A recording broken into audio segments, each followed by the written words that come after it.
और साथ ही साथ आपने एसटीटी की बात करी, यहाँ पर भी लोगों का मूड ज़्यादा खराब हुआ और ऊपर से टैक्स स्लैब को लेकर भी जब हम पहले से भी चर्चा कर रहे थे, तो हमारे बहुत सारे व्यूअर्स थे, उनका भी कहीं न कहीं ये ओपिनियन था कि टैक्स स्लैब की भी बात होनी चाहिए और उसको एक्सटेंड करके 15 लाख तक ले जाना चाहिए। आपका इस पर क्या कुछ टेक है? नहीं, पैसा नहीं था उनके पास, रूम नहीं है कि इस बहुत मुश्किल से उन्होंने फिजिकल डेफिसिट को कायम रखा है इस साल में, और अगले साल में एक 0.1% का ही इंप्रूवमेंट किया है, 4.4 टू 4.3।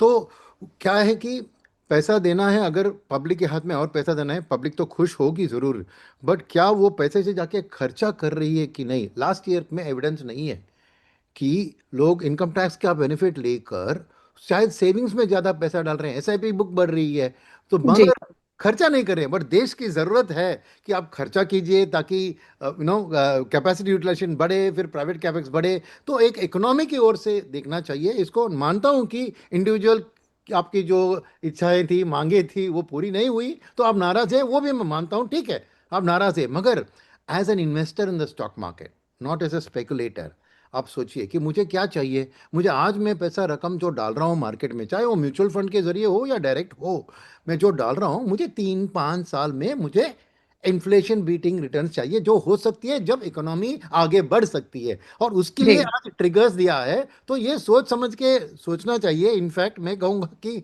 कल की जो करेक्शन में जिसने निवेश किया, उसके लिए हुँ। शायद ये एक बहुत फायदेमंद निवेश होगा, क्योंकि आज ही देखिए मार्केट का एंटिसिपेशन था कि आज मार्केट एकदम टूटेगी, क्योंकि एफआईएस कल नहीं थे, आज आ जाएंगे तो टूटवाएंगे नहीं। एफआईएस के मन में हमने रेटिंग को कायम रखा है थ्रू फिजिकल डेफिसिट की एक अच्छी मैनेजमेंट को, तो वो हमसे खुश है कि हम ज़्यादा जो गिव अवेज दे रहे थे। इसी इलेक्शन के टाइम में ये भी हुआ था, लाडली बहना स्कीम, ये वो बहुत गिव अवे, तो वो एफआईएस को पसंद नहीं है, कि उनको चाहिए कि आप देश की तरक्की के लिए कैपेक्स जिसका मल्टीप्लायर इफेक्ट, और वही उन्होंने उनको संतुष्ट किया है। तो एफआईएस उतना नाराज नहीं होंगे, क्योंकि अल्टीमेटली गवर्नमेंट सही दिशा पे चल रही है। मानते हैं उनको क्या, हम आपको इनकम टैक्स स्टैंडर्डाइजेशन बढ़ा से एफआईएस के लिए क्या फायदा होता है? नहीं, एफआईएस की सोच उस पर होती है कि आप देश को आगे लेने जाने के लिए कार्रवाई ले रहे हैं, और दूसरी बात है क्या आप खर्चा में कैपेक्स को अहमियत दे रहे हैं, और सभी रेवेन्यू में वोट खरीदने के लिए आप जाके सब फ्री में दे दो, ऐसी बात बजट में नहीं है। तो यही मैं कहता हूं कि एफआईएस जो मार्केट में इंपॉर्टेंट हिस्सा है, उनके लिए बहुत नाराजगी की बात नहीं है, क्योंकि जो चीज़ लास्ट ईयर देखें तो एफआईएस ने बिकवाली करी थी, एक कारण उसका था कि वर्ल्ड पूरा जमाना एआई की ओर जा रहा है, और इंडिया ऐसे देश एआई में पीछे था। तो इसीलिए करेक्ट। उन्होंने एआई और वाले देश जैसे ताइवान, कोरिया, और उनमें चाइना में उनमें निवेश किया था। तो जी। ये अब हम भी थोड़ी सीरियसनेस दिखा रहे हैं कि रेयर अर्थ की ओर, डेटा सेंटर एआई की ओर, तो उनके लिए वो अच्छी खबर है कि दिशा सही दिशा में जा रही है। और overnight Rome was not built in a day, तो एक दिन एक साल में एकदम 10 लाख करोड़ लो, एआई करो, ऐसा थोड़ी बात होता है। इसको प्राइवेट सेक्टर को भी उसको लेकर आगे बढ़ना है। तो मेरे ख्याल में ये अच्छा अलोकेशन क्या है, जो लिमिटेड रिसोर्सेज का सही जगह पे थोड़ी थोड़ी एक मैं क्या करूँ, एक स्पार्क जो चिता चलाते वैसा किया है। ठीक है, यहाँ पर आपने एआई की भी बात करी है और यहाँ पर मेनली फोकस भी किया गया है, काफ़ी ज़्यादा एम्फसाइज़ किया गया है एआई को। यहाँ पर हम देखें तो सेमीकंडक्टर मिशन 2.0 की भी बात की गई है, रेयर अर्थ की भी बात की गई है और बायो फार्मा शक्ति के लिए 10,000 करोड़ का फंड भी यहाँ पर देने की बात की गई है। ओवरऑल व्यू जानेंगे सर, उसके बाद थोड़ा-सा फ्यूचर भी जानना चाहेंगे, आपको कैसा लग रहा है इंफ्रा का?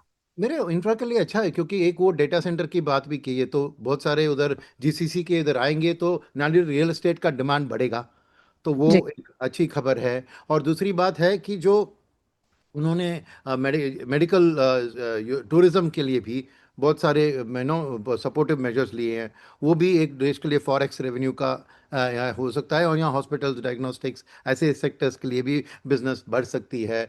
और रेयर अर्थ का आपने ऑलरेडी मेंशन किया, जो साउथ इंडियन स्टेट्स में ज़्यादा उसका पोटेंशियल है, उसके लिए भी एलोकेशन किया है उन्होंने।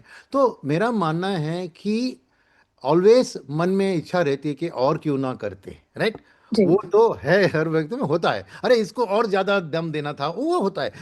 इसलिए मैंने 7 आउट ऑफ 10 दिया ना, कि कमियां हैं, डेफिनेटली एसटीटी एक कमी है, मगर उसके अलावा भी कमियां हैं, जो कि एक पर्टिकुलर सेक्टर को आप चुनेंगे, सोचेंगे अरे इसमें इतना से इतने रकम से क्या होने वाला है, या 5,000 करोड़ से क्या होगा, हमारी देश तो 4 लाख करोड़ की जीडीपी गिर रही है, 5,000 क्या कर रहे हैं, वही मैं करता, ये ट्रिगर स्टार्टिंग है। तो नेचुरली हर सेक्टर वाले सोचेंगे मुझे बहुत ज़्यादा पैसा चाहिए और नहीं मिला तो नाराज़ होते हैं। तो always it's not easy to please everybody, ठीक है। और फाइनली एक बात मैं कहूँ अपने करंट फ्यूचर के जाने के पहले, कि ये जो उन्होंने बोनस इशू के बारे में जो लिया है वो बहुत अच्छी पॉजिटिव है। क्यों?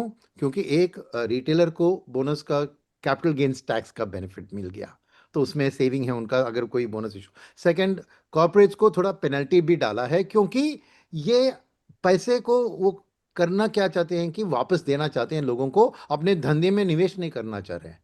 तो उसका एक प्राइस उन्होंने बढ़ा दिया कि भाई सोचो भाई, आपको पैसा वापस देना है क्या धंधे में इन्वेस्ट करना है। तो प्राइवेट सेक्टर को इन्वेस्ट करने के लिए ये एक तरह का धक्का वो दे रहे हैं कि, तो वो अच्छी बात है। क्योंकि ऑलवेज आप देखेंगे आपके हाथ में बोनस या डिविडेंड आते हैं तो कंपनी कह रही है कि मुझको ये कैश का कोई उपयोग नहीं है, इसलिए आप ले लो भाई, राइट। तो वो एक तरह से मैं मानता हूं कि एक नेगेटिव ट्रिगर है कि आपके धंधे में आपको नहीं लगता है कि और पैसा लगाना चाहिए, और मेरे हाथ में वापस दे रहे हो पैसे। तो वो मैं मानता हूं कि ये एक्चुअली इनिशियली मार्केट का नेगेटिव रिएक्शन था इस पर, बट सोच समझ के सोचेंगे तो ये अच्छी है। ये प्रॉब्ली प्राइवेट कैपेक्स को थोड़ा एक ट्रिगर है, तो क्यों ना आप एक्सपेंशन वगैरह सोचें, क्योंकि अब बोनस देने से मेरी कॉस्ट और भी बढ़ जाती है। तो ये है करंट समरी। ओके, अगर हम यहाँ पर थोड़ा सा सर एमएसएमई को भी डिस्कस कर लेते हैं। इसके बारे में भी बातचीत की गई है और एमएसएमई ग्रोथ फंड के लिए 10,000 करोड़ के फंड की यहाँ पर मेंशन किया है गवर्नमेंट की तरफ से। इसको आप कैसे देख रहे हैं और सर इसकी एनालिसिस क्या कहती है? ये बहुत बहुत इम्पोर्टेंट है, क्योंकि दो चीज़ें हैं इसमें। एक है कि एक्सपोर्ट्स में देखे अगर हम सभी जगह बीटीए और एफटीए साइन कर रहे हैं, राइट। और ज़्यादातर एक्सपोर्ट का सेक्टर एमएसएमई ही फुलफिल करती है, राइट। तो इस टैरिफ के माहौल में उनको एक सपोर्ट देना, एक कंधा देना कि आप आगे बढ़ो, राइट, ये बहुत इंपॉर्टेंट है हमारी एक्सपोर्ट के फंक्शन के against. Number one. Number two, MSME सबसे ज़्यादा एम्प्लॉयमेंट जनरेटर है। तो इससे जो एक एम्प्लॉयमेंट के लिए एक मल्टीप्लायर ट्रिगर हो सकता है, वो भी एक इम्पॉर्टेंट, क्योंकि हम डेमोग्राफिक डिविडेंड की बात करते हैं कि देश की युवा बहुत है, youngest country in the world, ये सब, मगर हमने नौकरियां नहीं दी तो ये डेमोग्राफिक कर्स हो सकता है। तो ये एम्प्लॉयमेंट जनरेशन के लिए एक तो रियल एस्टेट कंस्ट्रक्शन सेक्टर होता ही है, मगर एमएसएमई ही परमानेंट एम्प्लॉयमेंट देते देते हैं। नहीं तो रियल एस्टेट कंस्ट्रक्शन में क्या होता है, कैजुअल लेबर की तरह होता है, नहीं सीमेंट या सैंड उठाकर उधर डालो, ये काम करो, ये casual labour. But MSME sector की जो इंडस्ट्रियल मैन्युफैक्चरिंग की फोकस होती है, वहाँ पे एक job, proper job, formal sector में जॉब होता है, तो वो एम्प्लॉयमेंट जनरेशन के लिए बहुत अहम चीज़ है। तो वो है। और तीसरी बात मैं मानता हूँ कि इसके इन्वेस्टमेंट से ये एमएससी बढ़ेगी तो क्या है कि मार्केट मार्केट पार्टिसिपेंट्स ने इसको ज़्यादा उतना ध्यान नहीं दिया, क्योंकि उनको एमएसएमई ऑब्वियसली लिस्टेड नहीं है मेन स्टॉक एक्सचेंज में, राइट। तो उनको क्या फर्क पड़ता करेगा उसके, क्योंकि उनको सॉफ्टवेयर स्टॉक मार्केट सेक्टर में कुछ पैसा दे दिया उसमें कर। मगर अल्टीमेटली देखिए, इन लोगों को नौकरियां मिलेगी, उनको फिर तनख्वाह मिलेगी, तो वो जाके खर्चा करेंगे ना, और वो खर्चे से ही हमारी कंजम्पशन बढ़ेगी ना। तो देश के लिए ये बहुत इंपॉर्टेंट, इसलिए मैंने कल भी कहा था कि ये प्रो इकोनॉमी बजट है, शायद प्रो मार्केट नहीं है मगर प्रो इकोनॉमी बजट है। तो इसमें एमएसएमई एक बहुत बड़ा हिस्सा है। 30% ऑफ आवर जीडीपी एमएसएमई का है भैया हिस्सा, तो चीज़ें, और स्टॉक मार्केट का 0% है। तो अब एक बहुत बड़ा हिस्सा जो इकोनॉमी में मार्केट में नहीं है उसको सपोर्ट दे रहे हो, बट अल्टीमेटली इसको कंजम्पशन के जरिए मार्केट में इसका इम्पैक्ट आएगा।